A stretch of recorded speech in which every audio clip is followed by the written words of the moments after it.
जवानों थोड़ी सी मजीद तवज्जो चाहूंगा। मेरे करीम आका सल्लल्लाहु अलैहि वसल्लम ने इस उम्मत में 63 वर्ष गुजारे हैं और एक लम्हा भी ऐसा नहीं कि हुजूर ने हमें बुलाया। फजल बिन अब्बास कहते कि जब हुजूर को मरकद नूर में उतारा गया तो फरमाते मैंने देखा कि हुजूर के लब हरकत में थे, कान करीब करके सुना तो हुजूर उस वक्त भी फरमा रहे थे, ऐ अल्लाह मेरी उम्मत की मगफरत फरमा दे। वो लम्हे याद कीजिए जब मेरे करीम आका पर आजाब की आयतें उतरी थी, रंग मुतगय्यर हो गया। आप मजमा सहाबा से उठे और बाहर चले गए। सहाबा समझे शायद हुजूर किसी हाजत के लिए गए हैं। थोड़ी देर इंतजार किया, तशरीफ न लाए तो तलाश करना शुरू कर दिया। एक दिन, 2 दिन, हत्ता के तीसरे दिन का सवेरा भी तुलू हो गया। दोस्तों मिंबर उदास है, गलियां उजड़ गईं। बिलाल हबशी को जमाने ने देखा कि वो मदीने की गलियों में चीखे मार मार के रोता है। सैयदा फातिमा घर में गशी पर गशी आ रही है। वासफ अली वासफ कहते हैं शर्फ मकान का नहीं होता, मकीन का होता है। वो तो यशरब था, बीमारियों का घर था, लेकिन सोने मोहम्मद के कदम लगते हैं, अल्लाह मदीने की खाक में शिफा रख देता है। तीसरा दिन हुआ, सहाबा जंगल में चले गए। मैंने उस जंगल की जियारत की है, अब वहां घर बन गए। वहां एक चरवाहा मिला, उससे कहते यार तूने इस नाम का कोई शख्स तो नहीं देखा? रूमी वो गुफ्तगू बयान करते, गुफ्त चौपा मरमुरा मालूम नेस्त, मन नमी दानम मोहम्मद नाम के ई कदर दानम के अंदर तीरा गार, जार मी नालत कसे लैलो नहार। वो कहते इतना मीठा नाम तो पहली दफा सुना है। हाँ इतना जानता हूं, वो सामने गार देखते हो जिसका नाम जबले सला है। वहां एक जवान है जो सुबह भी रोता है, शाम भी रोता है, और कहता वो मेरी बकरियां देखो हल्का बनाए बैठी है, ना कुछ खाती है ना कुछ पीती है।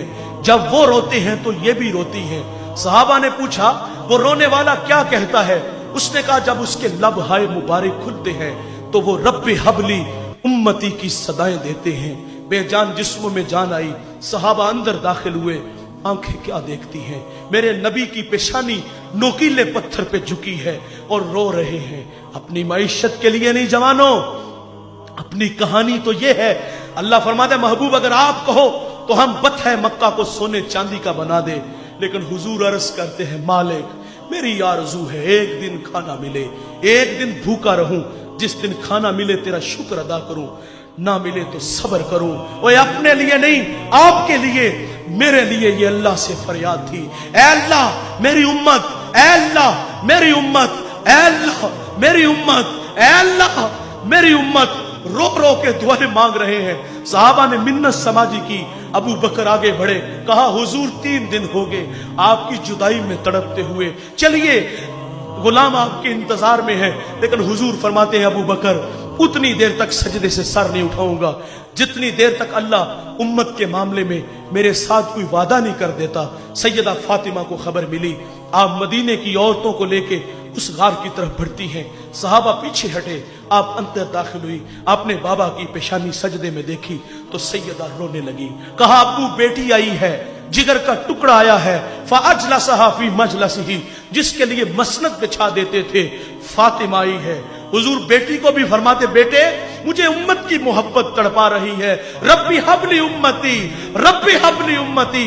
सैयदा ने भी अर्ज किया, लेकिन हुजूर ने सजदे से सर ना उठाया। सुनो दोस्तों, फिर सैयदा अपने अल्लाह से अर्ज करती हैं, मालिक मैंने सुना है जब फकीरों और दुर्वेशों की दुआएं मुस्तजाब नहीं होती तो वो सरों से पगड़ियां उतार के ऐ अल्लाह तुझसे दुआ मांगते हैं, फिर तुझे अपने बंदों पे रहम आ जाता है।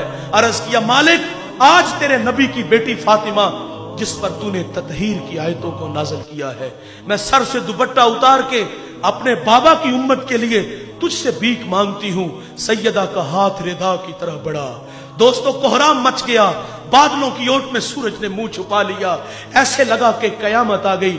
रूमी कहते फिर एक सदा उठी, बस निदा आमद जे जस्दा का रसूल, मन दुआए फातिमा करदम कबूल, घर तलब कर दी जमीन व आसमां, जुमलाए बख्श दे मशदर यकजमा। कहा जबरील देर ना करो जल्दी जाओ, मेरे नबी से कहो कि सजदे से सर उठा ले, हमने फातिमा की दुआ को कबूल कर लिया है। जैसे आप कहोगे हम उम्मत से वैसे ही मामला फरमा देंगे।